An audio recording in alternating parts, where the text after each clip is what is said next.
السلام علیکم ورحمۃ اللہ وبرکاتہ۔ عزیز طلبہ، آج ہم لوگوں کو تمرین الصرف میں فعل مضارع کے بارے میں پڑھنا ہے۔ کتاب دیکھ لیجئے۔ یہ بات پہلے بیان ہو چکی ہے کہ فعل میں 3 زمانے پائے جاتے ہیں۔ ہم لوگ یہ پہلے سے جانتے ہیں کہ فعل کے اندر کتنے زمانے پائے جاتے ہیں؟ 3 زمانے پائے جاتے ہیں۔ کون کون سے؟ ماضی، حال اور استقبال۔ ماضی یعنی گزرا ہوا زمانہ، حال یعنی موجودہ زمانہ، استقبال یعنی آنے والا زمانہ۔ ہمیں پہلے سے معلوم ہے کہ فعل کے اندر ماضی، حال اور مستقبل 3 زمانے پائے جاتے ہیں۔ ماضی کا بیان ختم ہو چکا ہے، یعنی ماضی گزرا ہوا زمانہ، اس کے بارے میں ہم لوگ پڑھ چکے ہیں۔ زمانے حال و استقبال کے لیے عربی میں فعل مضارع ہے، یعنی وہ فعل جس کے اندر زمانے حال اور زمانے مستقبل دونوں پایا جائے، اس فعل کا کیا نام ہے؟ فعل مضارع ہے۔ فعل مضارع کے اندر موجودہ زمانہ اور آنے والا زمانہ یعنی حال اور مستقبل دونوں پایا جاتا ہے۔ بات سمجھ میں آ رہی ہے؟ فعل مضارع کا ایک ہی صیغہ حال و استقبال دونوں کے لیے آتا ہے۔ کیا کہہ رہے ہیں کہ فعل مضارع کا ایک صیغہ، اس کے اندر مستقبل کا معنی بھی پایا جاتا ہے اور حال کا معنی بھی پایا جاتا ہے۔ سمجھ رہے بات؟ ایک ہی صیغہ ہوتا ہے لیکن اس صیغے کے اندر دونوں زمانے پائے جاتے ہیں، مستقبل کا اور حال کا بھی۔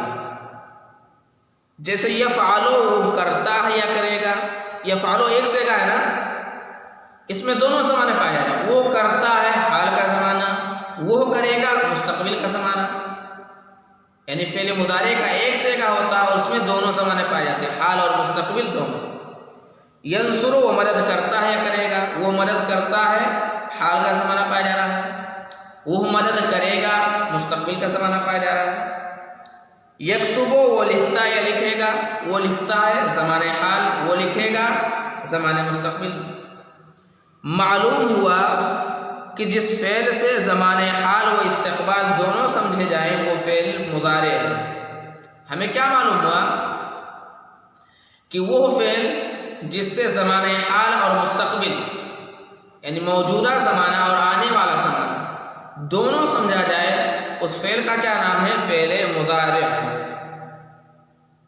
تو آج ہم لوگوں کو فعل مضارع کیسے بنائیں گے یہ پڑھنا ہے، یہ جاننا ہے۔ سمجھ میں آ رہی بات؟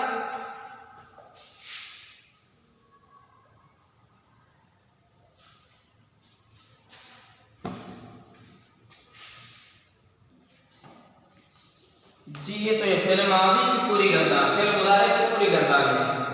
یفعل، یفعلان، یفعلون، تفعل، تفعلان، یفعلن، تفعل، تفعلان، تفعلون، تفعلین، تفعلان، تفعلن، افعل، نفعل۔ ہم لوگ فعل مضارع کیسے بنائیں گے یہ ہمیں جاننا ہے۔ کرے ماضی کے صیغہ واحد مذکر غائب کا پہلا حرف ساکن کر دیں۔ کرے ماضی کا جو واحد مذکر غائب کا صیغہ ہوتا ہے اسے لیجئے، اس کو اٹھائیے، جیسے فعل، اس کو ہم نے لیا، اس کو اٹھایا۔ کرے اس کے پہلے حرف کو ساکن کر دیجئے، ساکن کر دیا۔ دیکھیے سب یفعل، یفعلان، یفعلون، تفعل، تفعلان، سب میں فا کلمہ کیا ہے؟ ساکن ہے۔ پہلا حرف کیا ہے؟ ساکن ہے۔ کہ ماضی کا واحد مذکر غائب کا صیغہ اٹھائیے، اس کے پہلے حرف کو کیا کر دیجیے؟ ساکن کر دیجیے۔ میں نے ساکن کر دیا، سب میں ساکن ہے۔ اور شروع میں یا، تا، الف، نون میں سے کوئی ایک حرف بڑھا دیں۔ اور شروع میں کیا کرتے ہیں؟ یا، تا، الف اور نون، ان میں سے کوئی بھی حرف بڑھا دیں۔ جیسے میں یہاں یا بڑھا دے رہا ہوں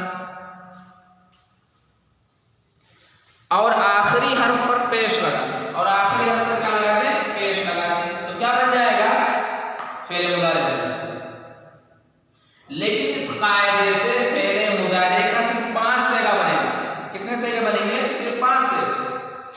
واحد مذکر غائب، واحد مؤنث غائب، واحد مذکر حاضر، واحد متکلم اور جمع۔ یہ جو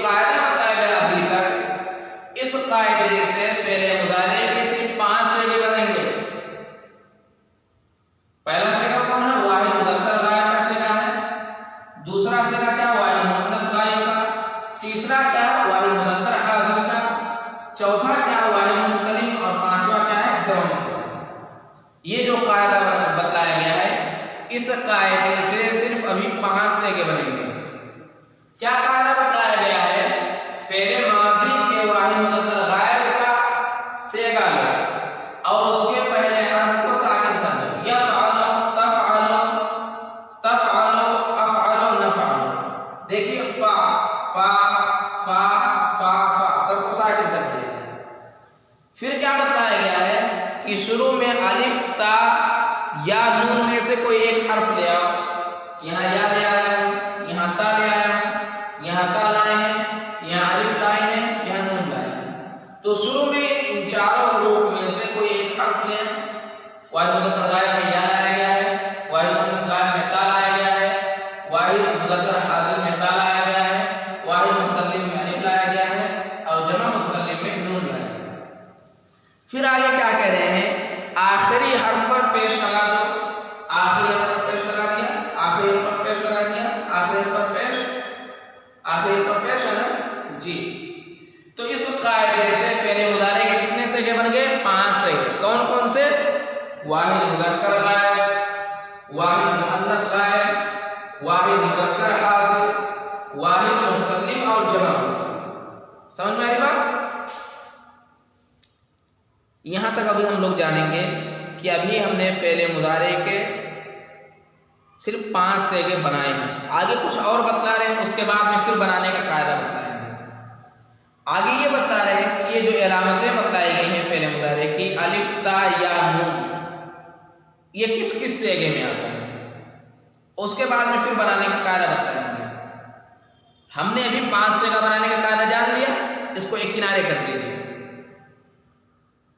اب ہم لوگ یہ جانیں گے کہ جو علامت مضارع ہیں، مضارع کی جو نشانیاں ہیں الف، تا یا نون، یہ جو چاروں نشانیاں ہیں یہ کس کس سیگے میں آتی ہیں۔ اس کے بعد میں بقیہ جو سیگے بچ رہے ہیں ان کے بنانے کا قاعدہ کیا ہے اس کو بعد میں جانیں گے۔ بات سمجھ میں آ رہی ہے؟ کہہ رہے ہیں کہ فعل مضارع کی 4 نشانیاں ہیں، 4 علامتیں ہیں۔ پہلی نشانی کا نام کیا ہے؟ پہلی نشانی یا ہے۔ یا 4 سیگوں کے پہلے آتا ہے۔ یا کتنے سیگوں کے پہلے آتا ہے؟ 4 سیگوں کے پہلے آتا ہے۔ کون کون سے سیگے ہیں؟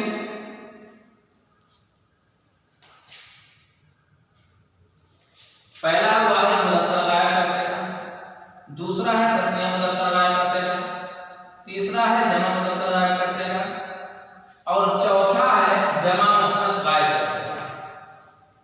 کرے علامت مضارع 4 ہیں، الف، تا یا نون۔ یا والی جو نشانی ہے، یا والی جو علامت ہے وہ کتنے سیگوں میں آتی ہے؟ 4 سیگوں میں آتی ہے۔ کون کون سے سیگے میں نے بتا دیا؟ واحد مذکر غائب، یفعل، تثنیہ مذکر غائب، یفعلان، یا جمع مذکر غائب، یفعلون، یا اس میں، اور جمع مؤنث غائب، یفعلن، اس میں بھی یا ہے۔ تو ہم نے کیا جانا کہ علامت مضارع یا صرف 4 سیگوں میں آتا ہے، تا 8 سیگوں میں آتا ہے۔ علامت مضارع جو تا ہے وہ کتنے سیگوں میں آتا ہے؟ 8 سیگوں میں آتا ہے۔ واحد مؤنث غائب، تثنیہ مؤنث غائب، واحد مذکر حاضر، تثنیہ مذکر حاضر، جمع مذکر حاضر، واحد مؤنث حاضر، تثنیہ مؤنث حاضر، جمع مؤنث حاضر۔ بات سمجھ میں آ رہی ہے؟ کہہ رہے ہیں کہ علامت مضارع جو تا ہے وہ کتنے سیگوں میں آتا ہے؟ 8 سیگوں میں۔ کون کون؟ واحد مؤنث غائب، تثنیہ مؤنث غائب، واحد مذکر حاضر، تثنیہ مذکر حاضر، جمع مذکر حاضر، واحد مؤنث حاضر، تثنیہ مؤنث حاضر، جمع مؤنث حاضر۔ تو کل کتنے سیگے آپ نہیں ہوئے؟ 1 2 3 4 5 6 7 8، یعنی علامت مضارع جو تا ہے وہ کتنے سیگوں میں آتا ہے؟ 8 سیگوں میں آتا ہے۔ اور یا کتنے سیگوں میں آتا ہے؟ 4 سیگوں میں آتا ہے۔ 8 4 کتنے ہو گئے؟ 12۔ صرف 2 سیگے بچے ہیں نا؟ کتنے سیگے بچے ہیں؟ صرف 2 سیگے بچے ہیں، کیونکہ سیگے کتنے ہوتے ہیں؟ 14 ہوتے ہیں۔ اور کتنی علامتیں بچی ہیں؟ صرف 2 علامتیں بچی ہیں، الف اور نون۔ تو الف والی جو علامت ہے وہ صرف 1 سیگے میں آتی ہے۔ کس سیگے میں؟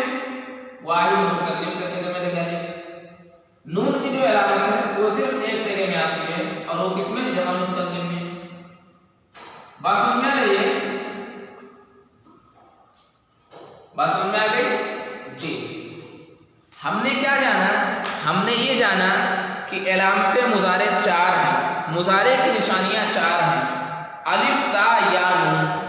پھر ہم نے یہ جانا کہ الف یہ جو علامت ہے یہ صرف ایک سیگے میں آتی ہے واحد متکلم، نون والی علامت صرف ایک سیگے میں آتی ہے جہاں متکلم، اور یا والی جو علامت ہے وہ 4 سیگوں میں آتی ہے، واحد مذکر غائب، تثنیہ مذکر غائب، جمع مذکر غائب اور جمع مؤنث غائب. اور جو تا والی علامت ہے وہ 8 سیگوں میں آتی ہے، واحد مؤنث غائب، تثنیہ مؤنث غائب، واحد مذکر حاضر، تثنیہ مذکر حاضر، جمع مذکر حاضر، واحد مؤنث حاضر، تثنیہ مؤنث حاضر، جمع مؤنث حاضر. یہاں تک بات کلیئر ہے جی؟ سمجھ میں آ رہی بات یہاں تک؟ پھر آگے گردان لکھا ہوا اس کو چھوڑ کر کے آگے پڑھیے، آگے چلتے ہیں. ہم نے 5 سیگے کیسے بنائیں گے یہ بھی جان لیا. پہلے حرف کو ساکن کر دیں گے، یفعلو، تفعلو، تفعلو، افعلو، نفعلو، یہ 5 سیگے ہم لوگ بنا چکے ہیں. پہلے حرف کو ساکن کرتے ہیں، پہلے حرف کو ساکن کر دیا گیا پانچوں میں. شروع میں علامت مضارع میں سے کوئی ایک علامت لائیں، واحد مذکر غائب میں یا آتا ہے یا لائے، واحد مؤنث غائب میں تا آتا ہے تا لائے، واحد مذکر حاضر میں تا آتا ہے تا لائے، واحد متکلم میں الف آتا ہے الف لائے، اور جمع متکلم میں نون آتا ہے نون لائے. پھر آخری حرف کو پیش دے دیں، آخری حرف کو ہم نے پانچوں میں پیش دے دیا تھا، 5 سیگے بچ گئے تھے. بات سمجھ میں آ رہی ہے؟ اب آگے جو سیگے بچ رہے ہیں ان کو ہم کیسے بنائیں گے یہ آگے پڑھیں گے. دیکھ لیجئے، تم پڑھ چکے ہو کہ مضارع کے آخر کو پیش دیا جاتا ہے. ہم لوگوں نے پڑھا کہ مضارع کے آخری حرف کو کیا دیا جاتا ہے؟ پیش دیا جاتا ہے، یہ ہم نے پڑھا ہے. لیکن یہ پیش جو ہوتا ہے یہ صرف 5 سیگوں میں دیا جاتا ہے. 7 سیگے ایسے ہیں جس میں پیش کے بجائے نون زیادہ کیا جاتا ہے. کہہ رہے 5 سیگوں میں صرف پیش دیا جاتا ہے، اور 7 سیگے ایسے ہیں جس میں پیش نہیں دیا جاتا ہے بلکہ پیش کے بجائے کیا دیا جاتا ہے؟ اس کے آخر میں نون بڑھایا جاتا ہے، نون زیادہ کیا جاتا ہے. وہ 7 سیگے کون کون سے ہیں؟ 4 سیگے تثنیہ کے ہیں، اور 2 سیگے جمع مذکر غائب اور جمع مذکر حاضر کے ہیں، اور 1 سیگے واحد مؤنث حاضر کے ہیں. کیا بول رہے ہیں کہ 5 سیگوں کے آخر میں صرف پیش کراتے ہیں، 7 سیگوں کے آخر میں نون بڑھاتے ہیں، چاروں تثنیہ میں، یعنی تثنیہ مذکر غائب، تثنیہ مؤنث غائب، تثنیہ مذکر حاضر اور تثنیہ مؤنث غائب. یہ 4 سیگے کس کے؟ تثنیہ. ان کے آخر میں کیا بڑھایا جاتا ہے؟ نون بڑھایا جاتا ہے. اور کون سا نون بڑھایا جاتا ہے؟ نون مکسور بڑھایا جاتا ہے. کون سا نون؟ نون مکسور. یہ جو 4 سیگے تثنیہ کے ہیں ان کے آخر میں نون بڑھایا جاتا ہے، اور کون سا نون بڑھایا جاتا ہے؟ نون مکسور بڑھایا جاتا ہے. وہ نون بڑھایا جاتا ہے جس پر کسرہ ہو. اور صرف نون ہی نہیں بڑھایا جاتا ہے بلکہ نون کے ساتھ ساتھ الف بھی بڑھایا جاتا ہے. جیسے دیکھ لیجیے، یفعلان، پہلے حرف کو ساکن کیے، شروع میں علامت مضارع ہے، آخر میں ہمیں کیا بڑھانا ہے؟ نون بڑھانا ہے، نون مکسور بڑھانا ہے. وہ نون بڑھانا ہے جس پر کسرہ ہو. ہم نے نون مکسور بڑھا دیا، یفعلنی تثنیہ بن گیا نہیں. تو اس سے کیا پتہ چلتا ہے کہ نون مکسور کے ساتھ ساتھ الف بھی بڑھانا ہے. یفعلان ہم نے آخر میں کیا بڑھا دیا؟ الف اور نون مکسور بڑھا دیا، تثنیہ مذکر غائب کا صیغہ. تفعلان الف اور نون مکسور بڑھا دیا تو کیا ہو گیا؟ تثنیہ مؤنث غائب کا صیغہ ہو گیا. تفعلان الف اور نون مکسور بڑھا دیا تو کیا ہو گیا؟ تثنیہ مذکر حاضر کا صیغہ ہو گیا. تفعلان الف اور نون مکسور بڑھا دیا تو کیا ہو گیا؟ تثنیہ مؤنث حاضر کا صیغہ ہو گیا. تو ہم نے کیا جانا کہ 5 سیگے ایسے ہیں جن کے آخر میں پیش لگتا ہے، اور 4 سیگے ایسے ہیں جن کے آخر میں الف اور نون مکسور لگتا ہے. وہ 4 سیگے کون کون سے ہیں؟ تثنیہ مذکر غائب، تثنیہ مؤنث غائب، تثنیہ مذکر حاضر، تثنیہ مؤنث. یہ جان لیا جی؟ کتاب دیکھ لیجیے. تثنیہ مذکر غائب جیسے یفعلان، الف اور نون مکسور بڑھایا. تثنیہ مذکر حاضر جیسے تفعلان الف اور نون مکسور بڑھایا، تثنیہ مؤنث غائب جیسے تفعلان الف اور نون مکسور بڑھایا، تثنیہ مؤنث حاضر جیسے تفعلان اس میں الف اور نون مکسور بڑھایا۔ تثنیہ کے ان چاروں صیغوں میں نون مکسور کا اضافہ ہوتا ہے، میں نے پہلے بتلا دیا ہے کہ تثنیہ کے جو چاروں صیغے ہیں ان کے نون پر کیا رہے گا؟ کسر رہے گا۔ آگے کریں 3 صیغے اور ہیں جن کے آخر میں نون بڑھایا جاتا ہے، لیکن وہ نون کیا ہوتا ہے؟ نون مکسور نہیں ہوتا بلکہ مفتوح ہوتا ہے، اس پر فتحہ ہوتا ہے۔ سمجھ والی بات؟ کون کون سے صیغے ہیں؟ جمع مذکر غائب اور جمع مذکر حاضر، یہ 2 صیغے ایسے ہیں جن کے آخر میں نون مفتوح بڑھایا جاتا ہے۔ صرف نون مفتوح نہیں بڑھایا جاتا ہے بلکہ نون مفتوح کے ساتھ ساتھ واو بھی بڑھایا جاتا ہے۔ یفعلون تفعلون، دیکھیے نون مفتوح بڑھایا گیا اس کے ساتھ ساتھ واو بڑھایا گیا۔ اور یہ کیا واحد مؤنث حاضر کا صیغہ ہے، اس کے آخر میں بھی نون مفتوح بڑھایا جاتا ہے، لیکن صرف نون مفتوح نہیں بڑھایا جاتا ہے بلکہ یا ساکن بڑھایا جاتا ہے اور اس کے ساتھ ساتھ نون مفتوح بڑھایا جاتا ہے، تب جا کر کے واحد مؤنث حاضر کا صیغہ بنتا ہے۔ بات سمجھ میں آ رہی ہے؟ تو ہم نے جان لیا 5 اور 7 کیا ہوئے 12 صیغوں کے بارے میں جان لیا نا۔ 2 صیغے صرف بچ رہے ہیں، اس کو کیسے ہم لوگ بنائیں گے ابھی آگے جانیں گے۔ جمع مذکر غائب یفعلون، دیکھیے واو اور نون مفتوح بڑھا کر کے بنایا گیا ہے۔ جمع مذکر حاضر تفعلون، واو اور نون مفتوح بڑھا کر کے بنایا گیا ہے۔ واحد مؤنث حاضر تفعلین، یا اور نون مفتوح بڑھا کر کے بنایا گیا ہے۔ ان تینوں صیغوں میں نون مفتوح ہوتا ہے، میں نے پہلے بتلا دیا کہ نون مفتوح لگے گا جی۔ یہ کل 7 صیغے ہیں، 4 جن میں نون مکسور ہوتا ہے۔ یہ کل کتنے صیغے ہیں جن میں نون لگتا ہے؟ 7 صیغے ہیں۔ 4 ایسے ہیں جن میں نون مکسور ہوتا ہے یعنی نون پر کسرہ ہوتا ہے، زیر ہوتا ہے۔ 3 ایسے ہیں جن میں مفتوح ہوتا ہے یعنی ان کے نون پر فتحہ ہوتا ہے، زبر ہوتا ہے۔ ان میں جو نون زیادہ کیا جاتا ہے ان کو نون اعرابی کہتے ہیں۔ کریے جو 7 صیغے ہم نے پڑھے ہیں ان میں جو نون بڑھایا گیا ہے ان نون کا کیا نام ہے؟ نون اعرابی، وہ نون جس پر اعراب ہو۔ سمجھ میں آ رہی بات؟ یہ جو 7 صیغے پڑھے ہم لوگ ابھی جن کے آخر میں ہم نے نون بڑھایا ہے، کبھی نون مفتوح بڑھایا ہے کبھی نون مکسور بڑھایا ہے، تو ان کا نام کیا ہے؟ ان کا نام ہے نون مکسور، وہ نون اعرابی، وہ نون جس پر اعراب ہوتا ہے۔ 2 صیغے اور ہیں جن میں نون مفتوح آتا ہے، کہہ رہے 2 صیغے اور ہیں جن میں کیا آتا ہے؟ نون مفتوح آتا ہے۔ کون کون صیغے ہیں؟ جمع مؤنث غائب اور جمع مؤنث حاضر، دیکھیں ان کے آخر میں کیا آیا ہے؟ نون مفتوح آیا ہے۔ سمجھ میں آ رہی بات؟ جمع مؤنث کا جیسے یفعلنا، جمع مؤنث حاضر جیسے تفعلنا، اس میں جو نون آیا ہے یفعلنا اور تفعلنا میں، جمع مؤنث غائب اور جمع مؤنث حاضر میں، ان کو ہم نون اعرابی نہیں بولیں گے، ان کو ہم کیا نہیں بولیں گے؟ نون اعرابی نہیں بولیں گے بلکہ کیا بولیں گے؟ نون ضمیر بولیں گے۔ کیا بولیں گے؟ نون ضمیر بولیں گے یا نون نسوہ بولیں گے۔ اور یہ نون کبھی بھی نہیں گرے گا، یہ جو نون اعرابی ہے وہ کبھی گر بھی جاتے ہیں، لیکن یہ جو دونوں نون ہیں نون ضمیر نون نسوہ یہ کبھی بھی نہیں گرے گا۔ سمجھ میں آ رہی بات؟ نون اعرابی کئی حالتوں میں گر جاتا ہے، یعنی نون اعرابی جو ہم نے ساتھ پڑھا ہے وہ کبھی کبھی گر بھی جاتا ہے، جس کا مفصل بیان انشاءاللہ آئندہ اسباق میں آئے گا، یعنی کب کب گرتا ہے نون اعرابی، اس کا بیان ہم لوگ آگے پڑھیں گے۔ یہاں فعل مضارع معروف مثبت کی گردان دی گئی ہے، اس کو ہم لوگ یاد کریں گے صیغے اور معنی کے ساتھ۔ اس کے بعد میں کل دیکھتے ہیں سمجھ میں آیا کہ نہیں آیا، اگر نہیں سمجھ میں آیا ہوگا تو کل پھر اسی کو پڑھایا جائے گا۔ سمجھ میں آئی بات؟ السلام علیکم ورحمۃ اللہ وبرکاتہ۔